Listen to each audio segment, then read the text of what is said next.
Halo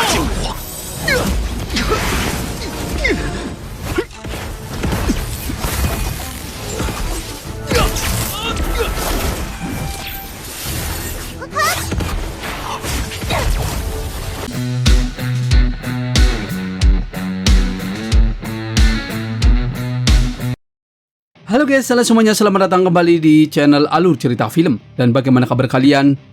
Tentunya Mimin selalu doakan agar kalian semua dalam keadaan baik, sehat, dan bahagia selalu. Pada episode kali ini, Mimin akan merangkum sebuah film dan web series yang berjudul Martial Master untuk part terbarunya. Bagi teman-teman semua yang belum sempat menonton video sebelumnya, kalian bisa langsung menontonnya. Linknya ada di deskripsi. Dan jangan lupa bagi kalian yang baru mampir untuk mensupport selalu channel ini terus, agar Mimin tetap semangat dalam menghibur kalian semua. Oke, tanpa berlama-lama lagi, Mimin langsung saja masuk ke dalam alur cerita Martial Master. Pada episode sebelumnya, Qin Chen dan Nona Xianxu telah berhasil berkultivasi di lantai kelima Menara Niat Pedang. Mereka pun melanjutkan pergi menuju ke lantai 6 Menara Niat Pedang.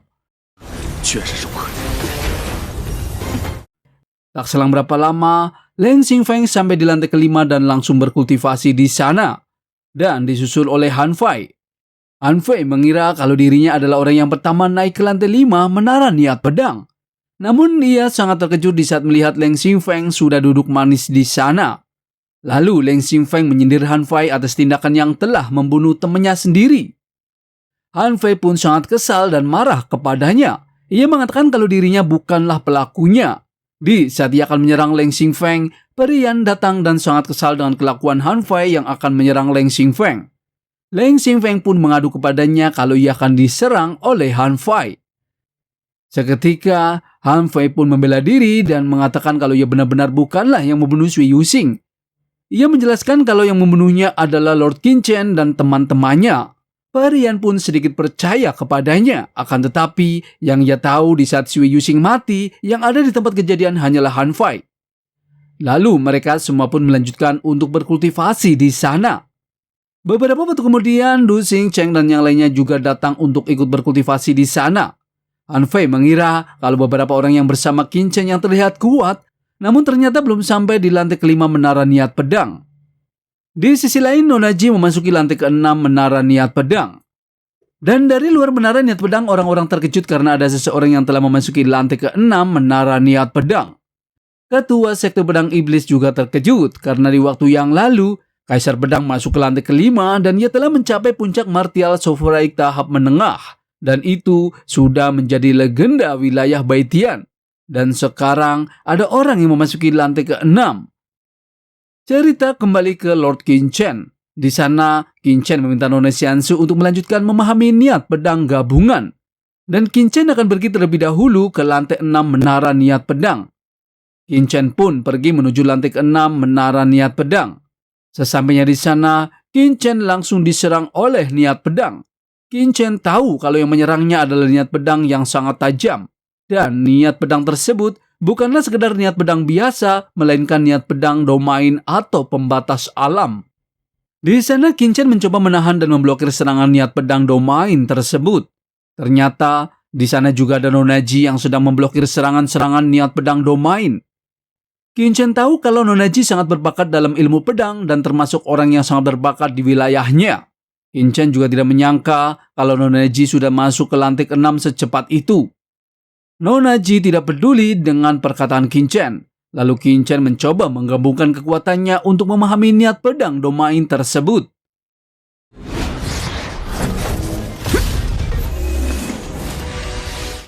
Qin Chen tahu jika ia bisa memahaminya, sama saja dengan membentuk sebuah domain pertempuran sendiri. Dan cukup untuk melawan Martial Sovereign. Qin Chen juga terus-menerus untuk mencoba memahaminya. Dan akhirnya Qin Chen pun berhasil memahaminya dan menguasainya.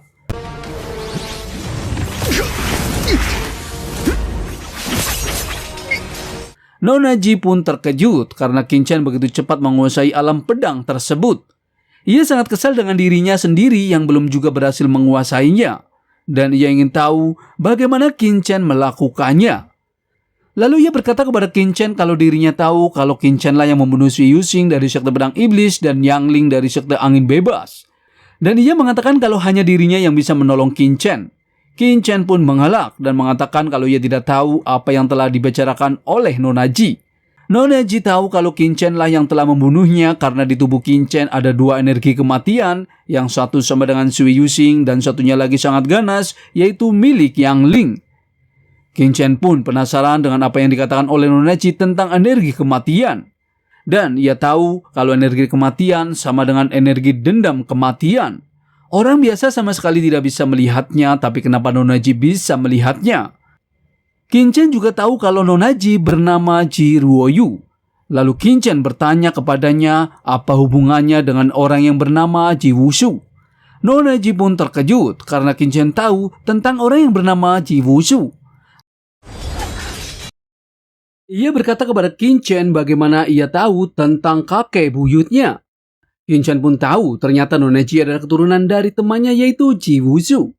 Dan ia tahu kalau teknik mata kepalsuan keluarga Ji dapat melihat semua kejanggalan. Dan Nona Ji juga bisa melihat energi dendam kematian di dalam dirinya. Lalu Qin Chen menjelaskan kepadanya kalau senior Ji Wushu adalah kebanggaan mulia wilayah Wu. Ia memiliki kultivasi martial sovaraik dan dapat membunuh martial emperor langit tingkat 9 dan memukau di wilayah Wu. Qin Chen juga tidak menyangka ternyata Nona Ji adalah keturunan senior Ji Wushu. Lalu Qin Chen menanyakan kabar tentang senior Ji Wushu kepada Nona Ji. Nona Ji pun berkata kalau kakek buyutnya telah meninggal. Seketika Qin Chen pun sangat terkejut mendengarnya karena yang dia tahu kalau Ji Wushu adalah praktisi martial emperor tingkat 9 yang memiliki umur yang panjang. Dan ia tahu hidup senior Ji Wushu bisa sampai 500 tahun. Tapi ia terkejut di saat senior Ji Wushu bisa meninggal secepat itu. Nona Ji pun tidak bisa memberi detailnya kepada Qin Chen tentang kematian kakek buyutnya. Dan ia meminta Qin Chen untuk mempertimbangkan dirinya sendiri karena Hong Ying, ketua sekte pedang iblis, memiliki cermin ajaib yang bisa menunjukkan energi dendam kematian di dalam tubuh Qin Chen. Dan pada saat itu dipastikan Qin Chen tidak bisa melarikan diri. Qin Chen pun bertanya kepada Nona Ji apakah ia bisa menghilangkan energi kematian yang ada di dalam tubuhnya. Lalu Nona Ji menjawab kalau ia tidak bisa menghilangkannya. Tapi ia tahu kalau Hong Ying adalah bawahan bibinya dan ia bisa meminta bibinya membantu menyembunyikannya. Ia juga menjelaskan kalau bibinya adalah pemimpin dari Aula Penegak Hukum wilayah Baitian.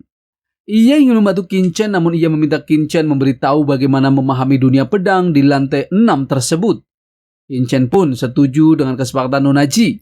Akan tetapi, Qin Chen meminta Nona Ji untuk bersumpah untuk tidak menyebarkan hal yang terkait dengannya.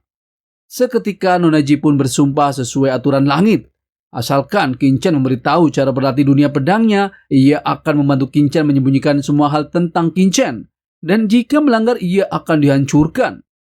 Lalu Qin Chen mencoba menghilangkan dendam kematian yang ada di dalam tubuhnya terlebih dahulu. Dan membuat Nona Ji sangat terkejut. Ternyata Qin Chen bisa menghilangkan energi kematian yang ada di dalam tubuhnya.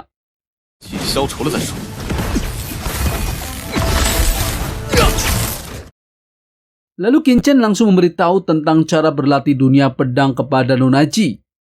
Di sana Nona Ji masuk dalam misteri ruang Qin Chen. Ia sangat terkejut karena ia melihat Qin Chen yang sangat berbakat yang muncul di wilayah Baitian. Qin Chen meminta Nona Ji untuk langsung berlatih dunia pedang. Nona Ji pun mencoba berlatih dan memahami teknik dunia pedang yang Qin Chen berikan. Tak perlu waktu yang lama, Nona Ji pun berhasil menguasainya.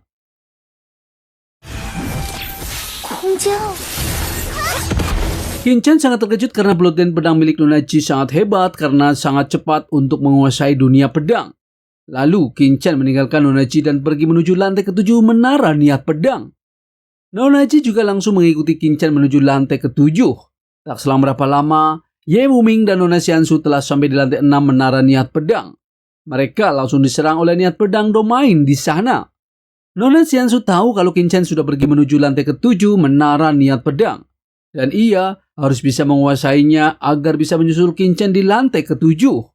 Lalu bagaimana keseruannya, Mimin akan bahas di episode mendatang. Terima kasih.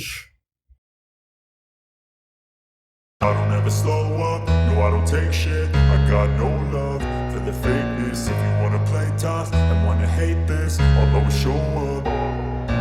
I don't ever slow up, no I don't take shit. I got no love for the fakeness. If you wanna play tough and wanna hate this, I'll always show up.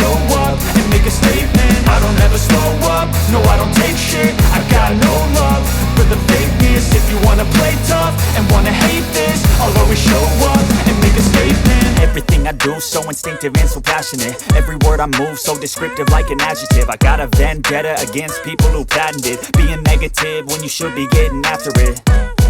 I got facts over tracks, this and that. Spitting slow, spitting fast. I could roast, I could gas. Think I'm okay at last, but I don't know if that can erase all the past. And the pettiness, a reflection of the emptiness. Hilarious, you think you're worth my time, you're delirious. Mysterious, because you hide behind a fake exterior. Inferior, you know I'll always be a bit superior. Get off of me, this ain't no humble brag. I want you to hear words, you can say them back. I want you to feel free from the chains at last, and to believe in what you got, it was built to last, yeah.